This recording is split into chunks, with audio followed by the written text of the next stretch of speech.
Brain breaks, not just for kids.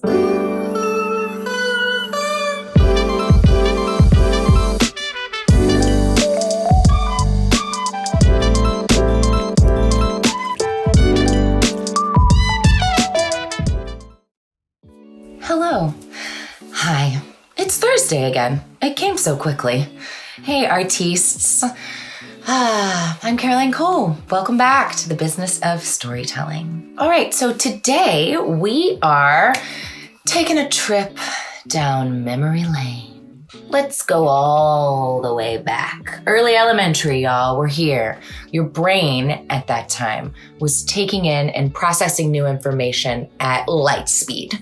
It was so fast that your body could really barely keep up. Early elementary teachers probably scheduled in, I know because I've been there, we scheduled in 3 to 5 minute breaks between activities in order to give your brain a break from learning.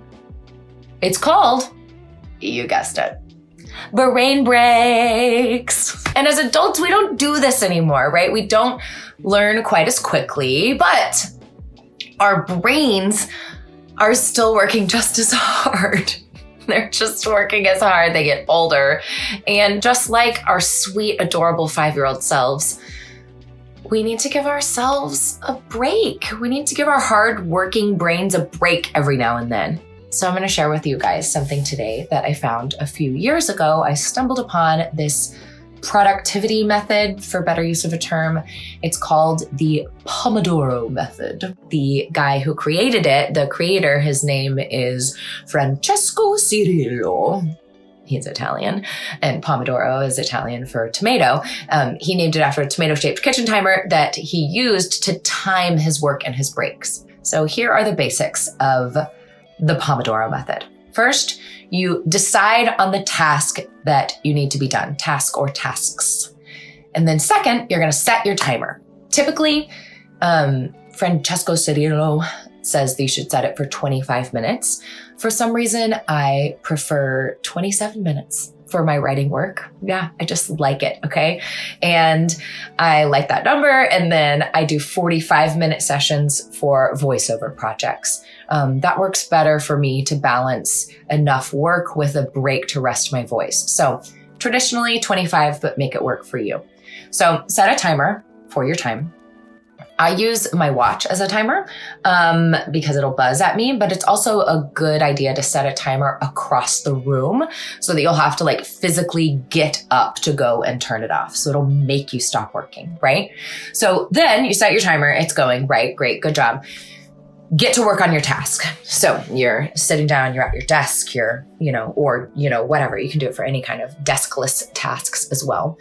If you get stuck on the task, you can do two things. This is what I allow myself to do. If you're doing a different kind of task, it might not make sense for you, but what I do, I'm allowed to do two things.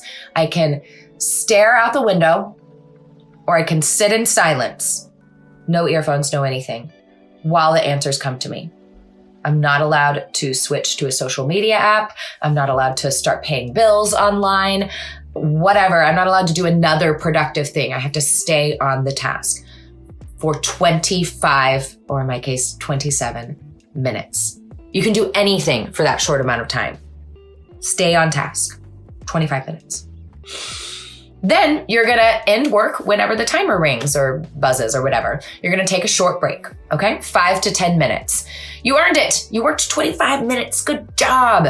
And this break should include a little bit of movement, maybe some stretching, especially if your task has been clickety-clackety, sedentary like mine are. Oh, the life of an internet content writer nomad person. Just do something really simple during this break, like forward fold for 5 to 10 deep breaths, right? Maybe a little twisting. And then, maybe you need to go to the bathroom, fill up your water. These are things I do during breaks. Have a snack. I don't know. Anyway, if you have finished fewer than 3 Pomodoros, 3 of these little 25-minute sections, then go back to setting the timer, step 2, and repeat until you go through 3 total. So it's like 25 minutes, 5 to 10 minutes off, 25 minutes, 5 to 10 minutes off, 25 minutes.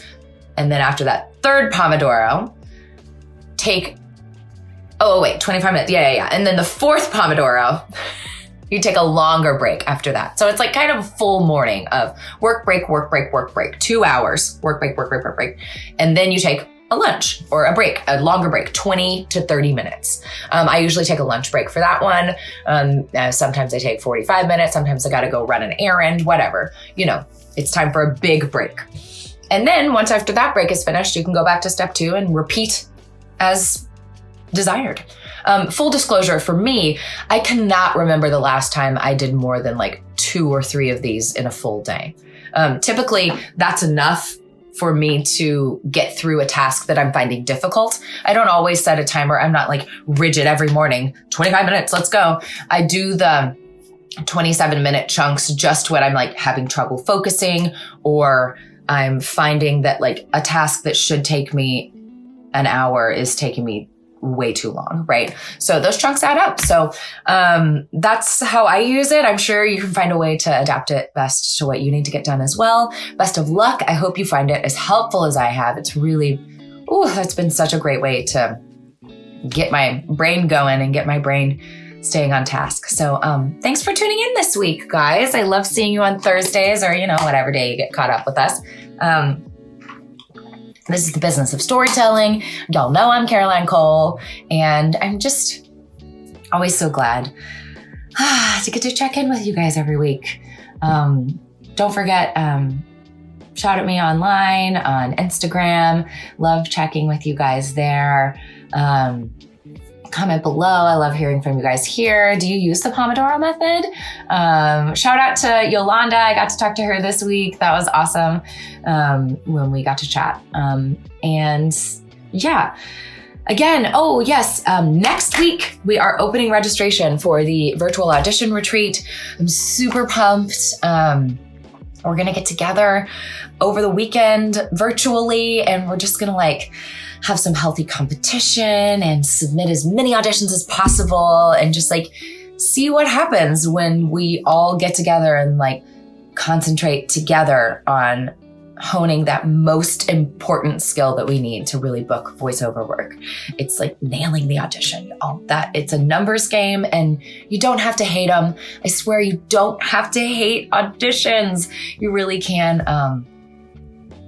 You can be enjoying that process. And I think things are more enjoyable when we do them together. So, virtual audition retreat, registration opens next week, y'all. Make sure you've messaged me or you're on the email list. You can get on the email list at, you can get through several ways through my link tree on my Instagram. Also, I think I'm on TikTok now. I think you can get through on TikTok at Caroline Cole Stories. And you can also just go to the website, carolinecolestories.com, and it'll pop up do you want to get emails? And that way you can get on the list. And those are the people who will know first about getting one of those 40 tiny spots. I know, we're getting kind of big in numbers over here, y'all. I'm hoping, I say big for people, whatever. We have people here more than we did last year. And last year we did the 5-day demo challenge. Okay, I'm kind of rambling now, but you can do that too if you want. I'll talk about it a lot in the coming up. So anyways, I'm gonna check out now and love y'all. And I'll see you next week on Thursday. All right, bye my friends.